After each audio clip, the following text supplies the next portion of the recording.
Good evening, everyone. Hi. So, 5 lessons that we have learned in 2019. Lesson number 1, creating business out of joy and inspiration. How often do we hear from business owners and from practitioners, from coaches, from entrepreneurs, I want to help people. I just want to help. And what happens when that client doesn't show up? When that sales conversation, that lead generation, the discovery calls end up with no? What could happen is the business owner gets disconnected from their own purpose, from their own inspiration. The doubts start crippling in, insecurities start crippling in, and kind of like the whole purpose of it, drains down. So what we have discovered is that we created a business that lights us up. We are not here to save anyone. Everyone is absolutely sovereign. Don't turn yourself into saver. And also, we are not here to save ourselves. How many examples of the businesses out there that have been created to run away from 9-to-5 job, or to start chasing that dream, that success that everyone else has, and you start running away from it, running towards that. We have created Fall in Love with Sales because that's our gift, that's our joy. And there's something we have done to discover it. Who knows here the book by Simon Sinek, Know Your Why? We have done this exercise that he gives in his book, The Process, going through deep stories from childhood to discover what was that intention behind different situation. What was that situation? Again, what was the drive? What was bringing up for us to actually find out what inspires? And our why, formulated in a certain way, to ignite freedom and aliveness in ourselves and others, so that life is filled with unique self-expression, growth, love, and evolution. Notice that ourselves is number 1, because our business, first of all, nourishes us and gives us an opportunity for self-expression. So, what lights you up? Think about that. If you have created a business or started a business to solve some kind of a problem in the world, my guess that it would be that you like solving problems. That what lights you up. Think, what would you do, continue doing even when no one wants it, when no one wants to pay you money for it? What would you still do? Or what would you continue doing when you've got all the money in the world? So ask yourself, what lights you up? Our second lesson was not only one can have it all, but one must have it all.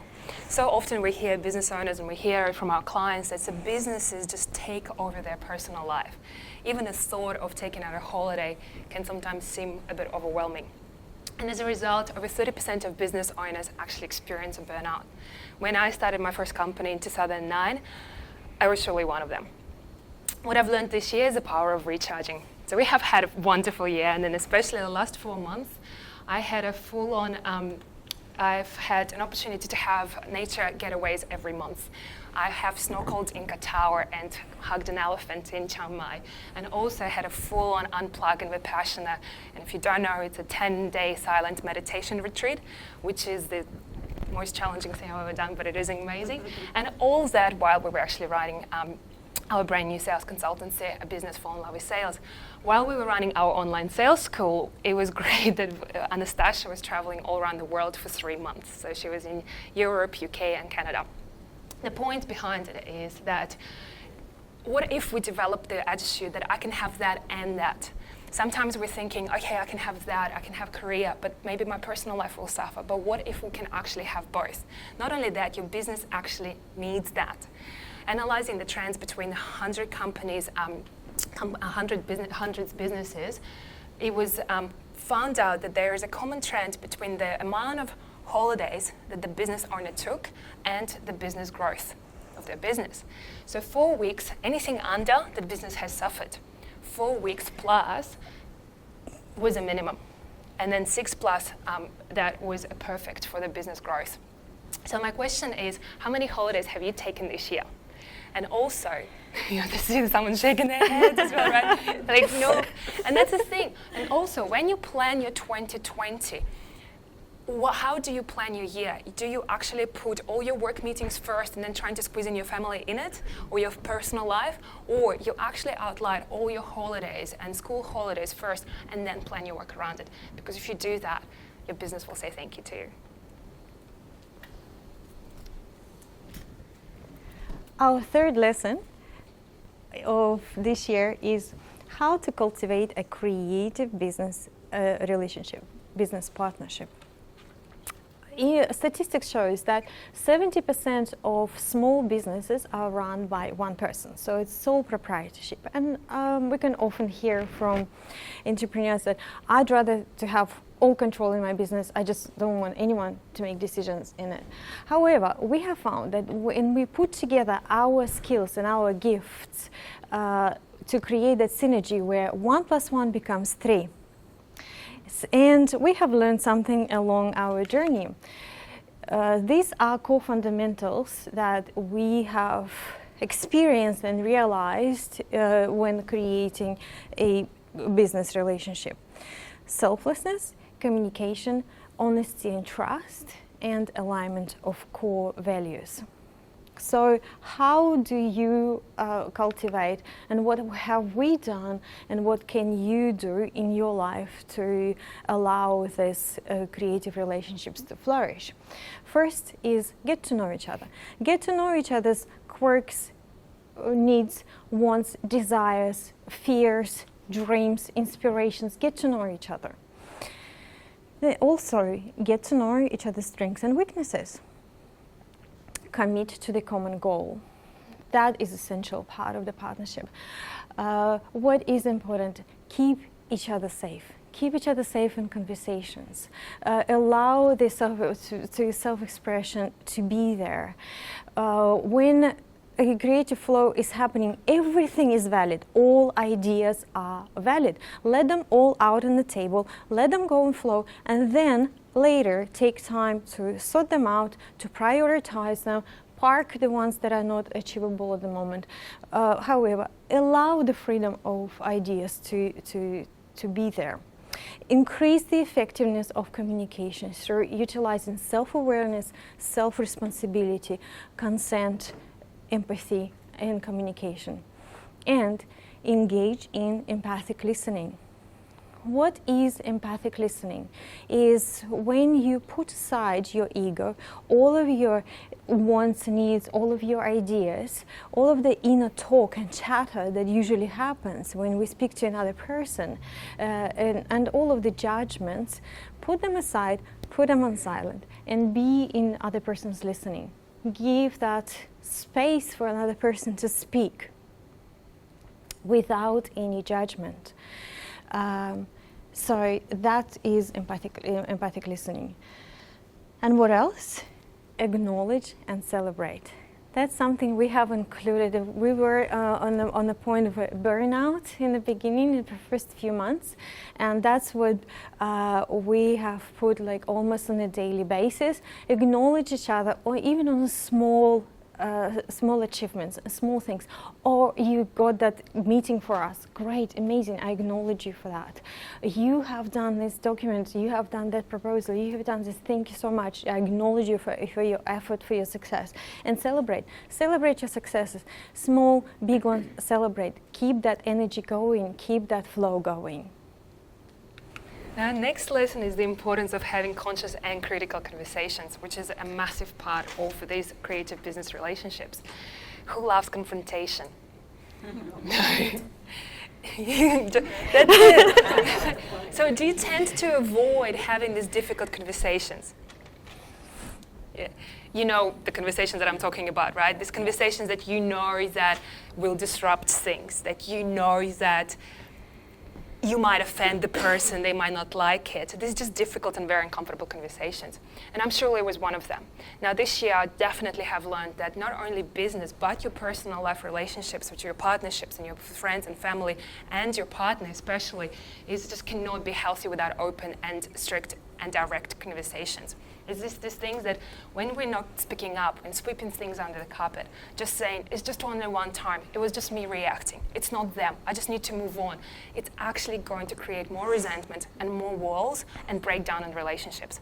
And we found that by having these difficult conversations, by sitting down and saying, look, this is what's going on, has created an amazing, really, really deep relationships. Now, how did we do that, and how I had to learn to do that and not to be afraid and having butterflies going around? The first thing, I had to be honest with myself. What is it that I'm feeling? Sit with that feeling. Then become objective and get objective. What is it that I'm observing, right? Is it actually, can I see the other person's side of the story already? Then just have courage and just start a conversation. Don't delay it, it's not gonna get easier. Stay compassionate to the other person and give an opportunity to listen to their side and really practice empathic listening that Anastasia was talking about. And come up with solutions, and that's something that we really put in practice and also put a very strong importance on it. We come up with solutions to prevent it from happening again. So how can we avoid the situation again? Understanding each other, that someone triggered or whatever that be, but really how can we make sure that that doesn't happen again? And really, difficult conversations build the strongest relationship because they erupt vulnerability, right? This is when we can be real and really open with each other. And it's also, these conversations most of the time show you the area where you just need to grow and up level, which is a positive thing. And it is positive, it just doesn't feel like that most of the time. And lesson number 5, when you start your new business, opportunities will present themselves. Whoever had to pivot in their business? We definitely did. When we started, we have definitely learned that. As soon as you start a business, the business will start taking you in a certain direction. It will start evolving and some kind of trailing somewhere where you couldn't even foresee during your planning stage. And for many people, it causes distress and actually feels like a disruption of the process, and sometimes even feels like guilt or shame. And it's like, oh my God, why do I change my mind? Why do I not sticking to what I have decided? However, the reality is sometimes it's actually an opportunity calling. So it all depends on how you perceive the situation. It all depends on your perspective and your attitude towards it. And it was a mind-blowing experiment that we found conducted by Professor Richard Wiseman. I don't know if you've ever heard of that, of ability, anxiety influence people's luck and ability of recognizing the opportunities. So what he did, he took 2 groups, control groups. One considered themselves lucky, the other ones considered themselves unlucky and had high anxiety levels. Both groups were given the same newspaper and were asked how many photographs are in the newspaper. The unlucky group, or anxiety highly group, actually took 2 minutes to find them. Now, the lucky group took only seconds. How is that possible? Why? Because it actually said on the front page, stop counting, there are 43 photographs in the newspaper. Not only that, as a joke after that, what he did, he actually put there, hey, you have won, tell that to the experimenter that you've seen it and you get $250. And the unlucky group just kept counting. So that just shows, and that was crazy to understand that the ability to recognize the opportunity and go with the flow with the business and look for opportunities and expect them and be open for them is a critical business skill.